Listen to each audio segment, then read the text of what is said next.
मधु की आवाज सुनते ही एक कोने में फोन पर बात कर रहा करण भागता हुआ उसके पास आया और उसने मधु की दोनों बाहें पकड़कर पूछा, क्या हुआ मधु, तुम ठीक तो हो? मधु रोते हुए उससे लिपट गई। करण ने उसे अपनी बाहों में जकड़ते हुए पूछा, क्या हुआ मधु? मधु उसकी ओर देखकर रुआदी सी आवाज में बोली, करण वो आदमी, वो फिर से मेरे पीछे। कहाँ है वो आदमी, कहाँ देखा तुमने उसे? करण ने उसके दोनों हाथों को पकड़कर पूछा। मधु ने रोते हुए लिफ्ट की ओर इशारा किया। करण उसको पकड़े हुए ही लिफ्ट की ओर गया, पर वहां कोई नहीं था। वो मधु की ओर देखकर बोला, यहाँ तो कोई नहीं है मधु। वो यही था करण, मैंने खुद उसे देखा है। मधु तुरंत बोली और इधर उधर देखने लगी। तभी उसे वो आदमी किसी से फोन पर बात करते हुए नजर आया। वो अपने कांपते हाथों से उसकी ओर इशारा करके बोली, करण वो आदमी। करण ने तुरंत उस ओर देखा जहां मधु ने इशारा किया था। एक आदमी सफेद रंग के कोट पेंट में उनकी ओर पीठ करके खड़ा हुआ था। करण ने मधु को खुद से दूर किया और भागता हुआ उस आदमी के पास पहुंचा। उसने उस आदमी के कंधे पर हाथ रखकर उसे अपनी तरफ किया और बहुत जोर से उसके चेहरे पर मुक्का मार दिया। वो आदमी कुछ कहता उसके पहले ही करण ने उसे मारना शुरू कर दिया।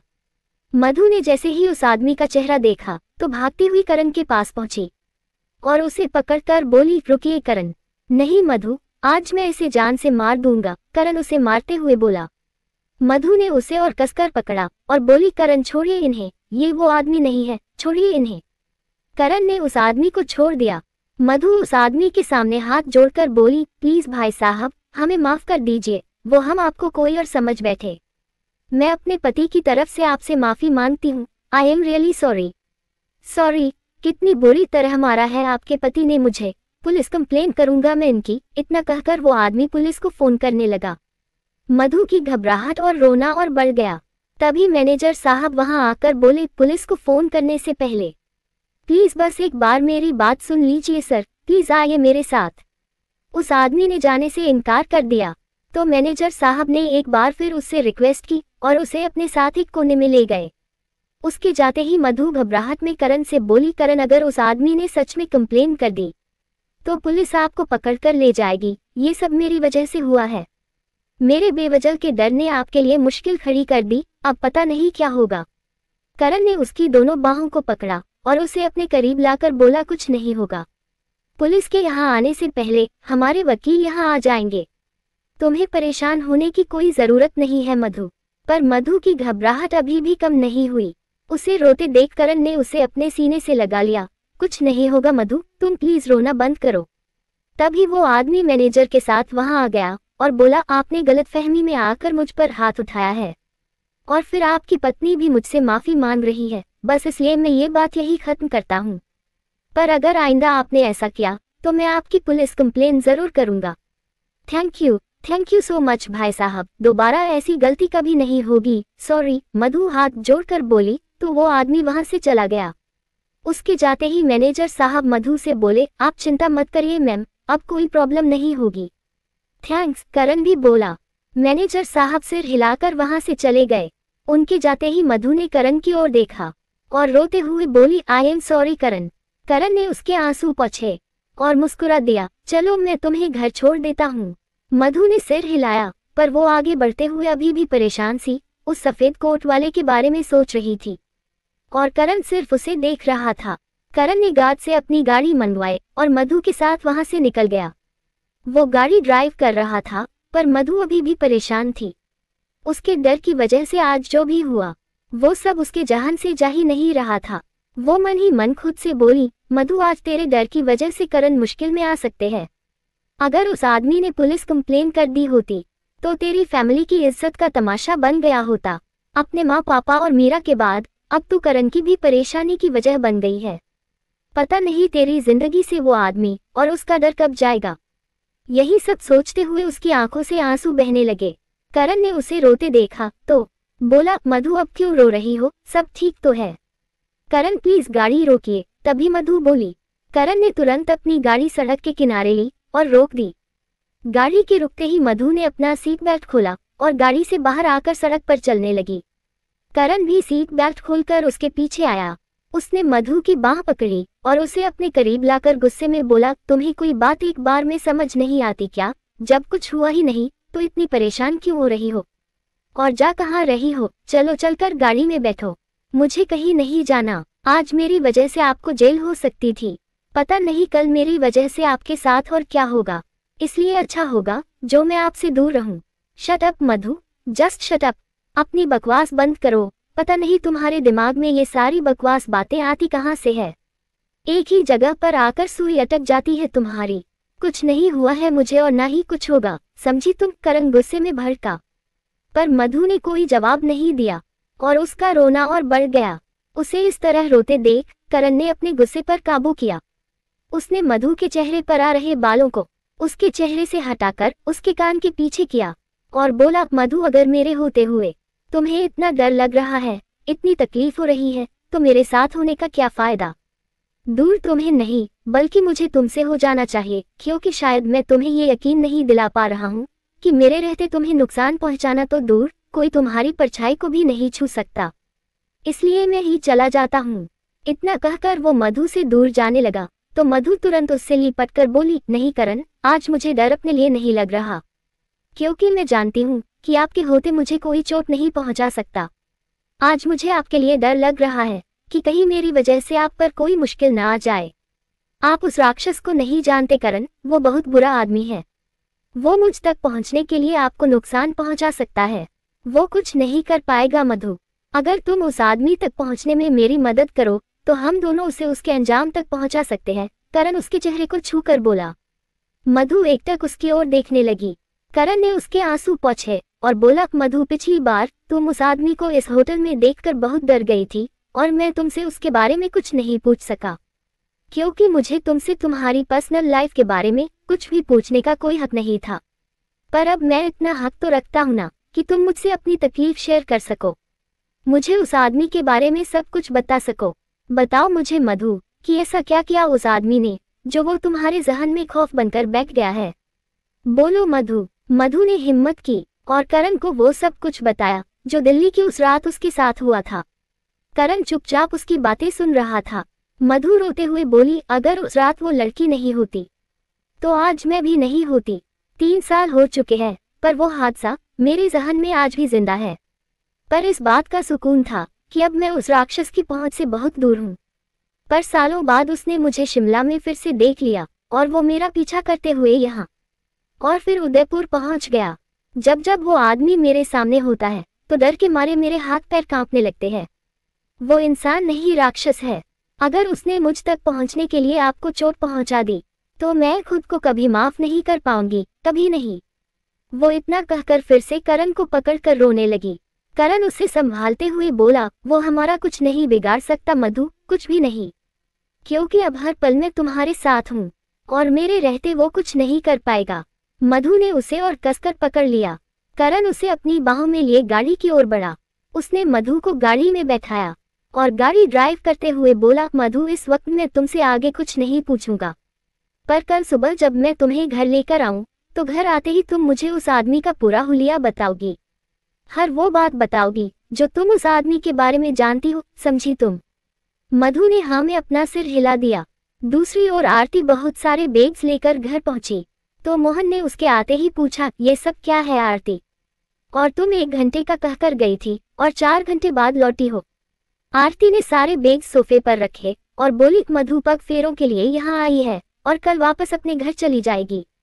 उसे खाली हाथ तो नहीं भेज सकते ना, बस इसलिए मैं मधु, दामाद जी और उसके ससुराल वालों के लिए ये सब लेकर आई हूँ। मोहन हैरानी से उसे देखने लगे तो आरती फिर से बोली, बस मिठाइयाँ और फ्रूट्स लाने रह गए हैं, तो कल सुबह सुबह ही ये आऊंगी, एकदम ताज़ा रहेंगे। इतना कहकर उसने सब्जी के थैले से गाजर निकाली और किचन की ओर जाते हुए बोली, अब जल्दी से खाना बना लेती हूँ, आपको भूख लगी होगी ना? अच्छा सुनिए जी, जरा गाजर खींचने में मेरी मदद कर दीजिए ना। दामाद जी मधु को छोड़ने आएंगे तो उन्हें गाजर का हलवा खिलाएंगे, उन्हें जरूर पसंद आएगा। हाँ, मोहन सिर हिलाकर बोले और फिर सोच में पड़ गए। इधर मधु ड्राइव कर रहे करण से बोली, मुझे आपसे कुछ बात करनी है। हाँ बोलो मधु, करण गाड़ी को बाएं मोड़ते हुए बोला। तो मधु ने उसकी ओर देखा। करण, आप जानते हैं ना कि मेरे पापा की तबीयत ठीक नहीं है, उनका ट्रीटमेंट चल रहा है, इसलिए मैं अपनी जॉब फिर से कंटिन्यू करना चाहती हूँ। उसके इतना कहते ही करण ने तुरंत उसकी ओर देखा पर कुछ बोला नहीं और फिर से सामने देखकर ड्राइव करने लगा। मधु उसके कुछ कहने का इंतजार कर रही थी, पर जब करण कुछ नहीं बोला तो वो हिम्मत करके फिर से बोली, मैंने हिमांशु सर की कंपनी के साथ एग्रीमेंट साइन किया हुआ है। अगर मैं 6 महीने के पहले जॉब छोड़ती हूँ तो मुझे उन्हें 6 महीने की सैलरी वापस देने होगी और मैं कहीं और भी नौकरी नहीं कर सकूंगी। पर मुझे पापा के इलाज के लिए इस नौकरी की बहुत ज़रूरत है करण। करण ने अपनी गाड़ी की स्पीड बढ़ाई और बोला, तुम्हें एग्रीमेंट की फिक्र करने की कोई ज़रूरत नहीं है मधु, वो सब आदि देख लेगा। और रही बात तुम्हारे जॉब करने की, तो जब तक तुम अपनी पढ़ाई पूरी नहीं कर लेती तुम्हें कहीं जॉब करने की ज़रूरत नहीं है। अब तुम मीरा के साथ रोज़ कॉलेज जाओगी और सिर्फ पढ़ाई करोगी, इससे ज़्यादा तुम्हें कुछ सोचने की ज़रूरत नहीं है। और वैसे भी अभी हमारी शादी को सिर्फ 2 दिन ही हुए हैं, शादी की और रस्में होनी अभी बाकी है, इसलिए दादी तुम्हें कुछ दिनों तक जॉब करने की इजाज़त नहीं देगी। मधु आगे कुछ बोल नहीं पाई और उसने मुस्कुराने की कोशिश करते हुए अपना सिर हिला दिया।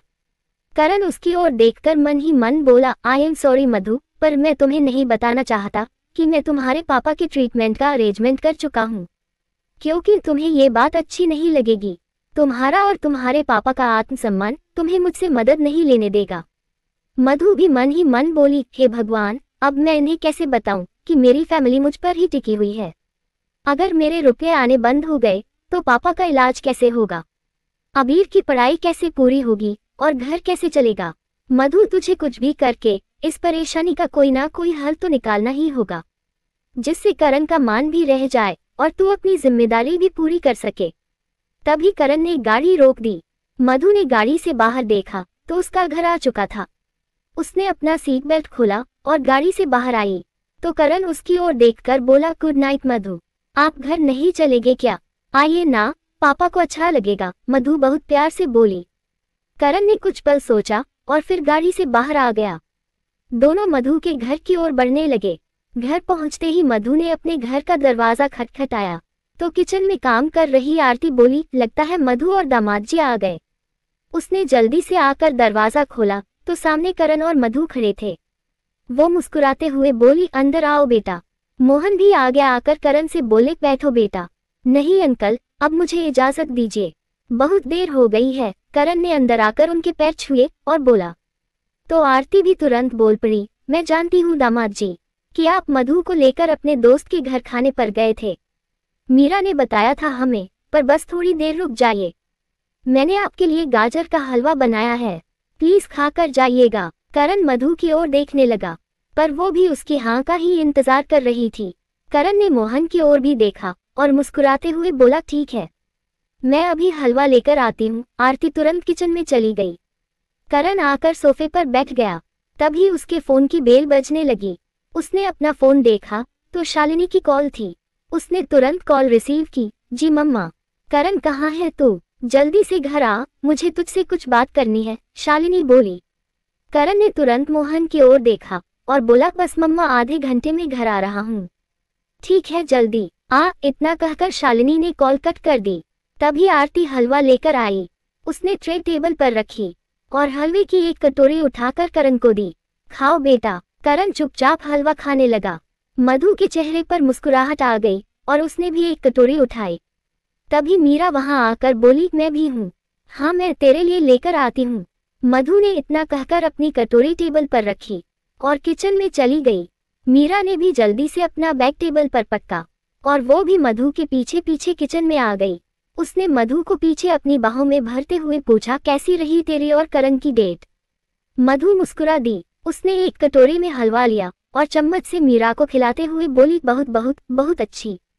मीरा का चेहरा खिल गया। उसने फिर से पूछा, तूने करण को बताया या नहीं कि तू उससे प्यार करती है? मधु मुंह बनाकर बोली, कैसे बताती, मौका ही नहीं मिला। मीरा उसे गुस्से में घूरने लगी तो मधु ने उसे सारी बात बताई। सारी बात सुनकर मीरा गुस्से में बोली, ये ममता आंटी ना बिल्कुल टीवी सीरियलों की वैम्प की तरह है। अपनी बेटी की गलती तो इन्हें नजर नहीं आती, बस तुझे सुनाती रहती है। अच्छा किया तूने जो आज उन्हें पलटकर जवाब दे दिया। मधु मुस्कुराते हुए बोली, मीरा, आज मुझे पहली बार लगा कि तेरे और पापा के अलावा अब कोई और भी है जिसे मेरी फिक्र है। करण ने आज जब मेरी खातिर ममता मैम को जवाब दिया तो मैं तुझे बता भी नहीं सकती कि मुझे कितना अच्छा लगा। उस पल मुझे ऐसा लग रहा था जैसे अब मैं कभी अकेली नहीं रहूंगी, करण हमेशा मेरे साथ होंगे। मीरा ने ये सब सुनकर उसकी दोनों बाहें पकड़ी और बोली, अब प्लीज मेरी माँ करण को बता दे कि तू उससे प्यार करती है और अपने रिश्ते में एक कदम आगे बढ़। इससे पहले कि कोई तीसरा तुम्हारे बीच आकर खड़ा हो जाए, अपने और करण के बीच की सारी दूरियां हमेशा के लिए मिटा दे। किसी तीसरे के तुम दोनों के बीच आने की गुंजाइश ही मत छोड़ना। मधु मुस्कुराते हुए बोली, नहीं छोड़ूंगी, मैं कल घर पहुंचते ही करण को सब कुछ बता दूंगी, प्रॉमिस। मीरा ने उसे अपने गले लगा लिया। दोनों फिर से बाहर आई। मीरा ने मोहन के पास बैठते ही करण से पूछा, करण तुम्हें हलवा कैसा लगा? आंटी की जुबान जितनी तीखी है हलवा उतना मीठा बनाती है आंटी। ये सुनते ही मधु उसे घूरने लगी, पर मोहन मुस्कुरा दिए। पर आरती को देखकर मीरा की आवाज बंद हो गई। करण ने मुस्कुराते हुए कटोरी टेबल पर रखी और बोला, हलवा बहुत टेस्टी था, थैंक यू। अब मैं चलता हूँ, फिर आऊंगा। गुड नाइट पापा। गुड नाइट बेटा, मोहन मुस्कुराते हुए बोले। उसने फिर से मोहन और आरती के पैर छुए और मधु की ओर देखकर जाने लगा। तभी आरती मधु से बोली, मधु जा दामाद जी को गाड़ी तक छोड़ा। उसने सिर हिलाया और करण के साथ जाने लगी। मीरा ने भी अपनी कटोरी रखी और उसके पीछे चल दी। पर तभी आरती उसकी कलाई पकड़कर बोली, तू कहाँ चल दी? चल ये सब उठा और किचन में जाकर रख। मीरा ने मुंह बनाया और सारे बाउल उठाकर ट्रे में रखने लगी। मधु करण के साथ गाड़ी तक आई। गाड़ी के पास आते ही दोनों एक दूसरे की ओर देखने लगे। तो करण बोला, मैं चलता हूँ। मधु ने आहिस्ता से सिर हिला दिया तो करण गाड़ी में बैठने लगा। पर तभी मधु ने पूछा, कल आप कितनी बजे मुझे लेने आएंगे? उसके इतना पूछते ही करण रुक गया। उसने अपनी गाड़ी का डोर बंद किया और आहिस्ता आहिस्ता मधु की ओर बढ़ने लगा। मधु के दिल की धड़कनें फिर से तेज होने लगी और वो अपने आसपास देखने लगी। करण ने उसके करीब आकर पूछा, क्यों पूछ रही हो? वो तो मैं बस। मधु ने नजरें झुकाकर झिझकते हुए इतना कहा और फिर चुप हो गई। करण उसके ओर करीब आया और उसके कान में आहिस्ता से बोला, अगर तुम कहो तो मैं आज की रात यही तुम्हारे साथ ही रुक जाता हूँ। मधु ने तुरंत नजरें उठाकर उसकी ओर देखा तो करण उसके बहुत करीब था। दोनों के चेहरों के बीच बस कुछ इंच का ही फासला था। मधु हल्के से मुस्कुराई। गुड नाइट, इतना कहकर वो जैसे ही जाने लगी, करण ने उसकी कलाई पकड़ ली। मधु ने तुरंत पलटकर उसकी ओर देखा तो वो बोला, अब ये मत कहना कि मेरी कलाई काटकर अपने साथ ही ले जाए। उसके इतना कहते ही मधु को अपनी ही कही बात याद आ गई जब उसने करण से ये सब कहा था। वो शर्माते हुए अपने दूसरे हाथ से अपनी कलाई छुड़ाते हुए बोली, अब मैं ऐसा कुछ नहीं कहूंगी क्योंकि मुझे पता है कि अब तो पूरी की पूरी मधु ही आपकी है। ये सुनकर करण भी मुस्कुराने लगा। अब मेरी कलाई छोड़िए और घर जाइए, मधु आहिस्ता से बोली। करण उसकी कलाई खींचकर उसे अपने करीब लाकर बोला, पहले बताओ कि क्यों जानना चाहती हो कि मैं कल कितनी बजे तुम्हें लेने आऊंगा? मधु नजरें झुकाकर बोली, आजकल आप बहुत सवाल करने लगे हो। अभी मुझे जाने दीजिए, कल जब आप मुझे लेने आओगे तब बताऊंगी, प्रॉमिस। करण ने मधु का चेहरा अपनी ओर करके पूछा तो मधु ने मुस्कुराते हुए हाँ में अपना सिर हिला दिया। करण ने उसे छोड़ दिया और उसे देखते हुए अपनी गाड़ी की ओर बढ़ने लगा। वो गाड़ी में बैठा और उसने मधु को देखते हुए गाड़ी स्टार्ट की तो मधु अपना हाथ हिलाकर उसे बाय कहने लगी। करण उसे देखते हुए वहां से चला गया, पर गाड़ी के मिरर से उसे अभी भी मधु नजर आ रही थी। मधु बेटा, दामाद जी चले गए, अब तो घर जा। तभी सड़क के किनारे बनी दुकान पर बैठा एक आदमी बोला। उसकी आवाज सुनते ही मधु का चेहरा शर्म से लाल हो गया और वो बिना कुछ कहे अपने घर की ओर भाग गई। दुकानदार मुस्कुरा दिया। इधर करण ने गाड़ी ड्राइव करते हुए एक नंबर डायल किया। जी सर, दूसरी ओर से उस आदमी की आवाज आई जिसे करण ने होटल में मारा था। करण गाड़ी ड्राइव करते हुए बोला, आई एम सॉरी सुमित, तुम्हें कहीं चोट तो नहीं लगी? सुमित मुस्कुरा दिया, नहीं सर, मैं बिल्कुल ठीक हूँ। आज तुमने मेरे लिए जो भी किया है वो एहसान रहा मुझ पर, थैंक यू सो मच। और तुम्हारा ये एहसान मैं कभी नहीं भूलूंगा। जिंदगी में कभी भी तुम्हें मेरी मदद की जरूरत पड़े तो तुरंत चले आना, मैं हमेशा तुम्हारी मदद के लिए तैयार मिलूंगा। सुमित मुस्कुरा दिया, एहसान तो आपके है मुझ पर सर। आज आपकी वजह से मेरे सिर पर छत है, मेरे पास काम है, आपके दिए घर में रहता हूँ मैं और आपके दिए पैसों से मेरा घर चलता है।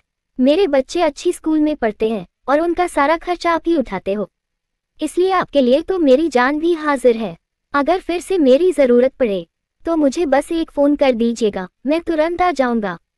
ज़रूर, एंड वंस अगेन थैंक्स। इतना कहकर करण ने कॉल कट कर दिया और खुद से बोला, आई एम सॉरी मधु, आज तुम इतनी खुश थी, फिर भी मैंने तुम्हें इतना रुलाया, पर मेरे पास उस आदमी तक पहुंचने का और कोई रास्ता नहीं है।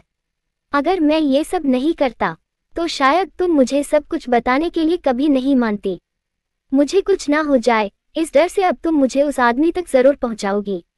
कल घर आते ही मुझे तुमसे ये जानना है कि तुम दिल्ली में कब और किसकी शादी में गई थी, क्योंकि शादी में वीडियो शूटिंग जरूर होती है और वही वीडियो मुझे उस आदमी तक पहुंचाएंगे जिसने तुम्हारे दिल और दिमाग में अपना डर इस कदर बैठाया हुआ है कि तुम अपनी ही आहट से घबरा जाती हो। कल मुझे उस आदमी तक पहुंचने से कोई नहीं रोक सकता है। एक बार वो आदमी मेरे हाथ आ जाए उसके बाद उसे मुझसे कोई नहीं बचा पाएगा, कोई नहीं। इतना कहकर उसने अपनी गाड़ी की स्पीड और बढ़ाए और फिर से बोला, अब घर चलते हैं करण साहब, क्योंकि घर पर ऋषभ ने जो तमाशा किया हुआ है उसका सच भी तो पता लगाना है। मम्मा की परेशानी से ये तो तय है कि ऋषभ ने सबको ये यकीन दिला दिया है कि उसकी याददाश्त सच में चली गई है, पर वो ऐसा कर क्यों रहा है? ऋषभ बिना किसी मकसद के इतना बड़ा खेल नहीं खेलेगा। उसकी जिंदगी का सबसे बड़ा मकसद तो खुराना कंस्ट्रक्शन के एमडी की कुर्सी हासिल करना है, जिस पर फिलहाल मैं बैठा हूँ। पर याददाश्त जाने का नाटक करके तो वो मुझे उस कुर्सी से नहीं हटा सकता, बल्कि ऐसा करने से तो उसकी अपनी कुर्सी भी खतरे में आ जाएगी।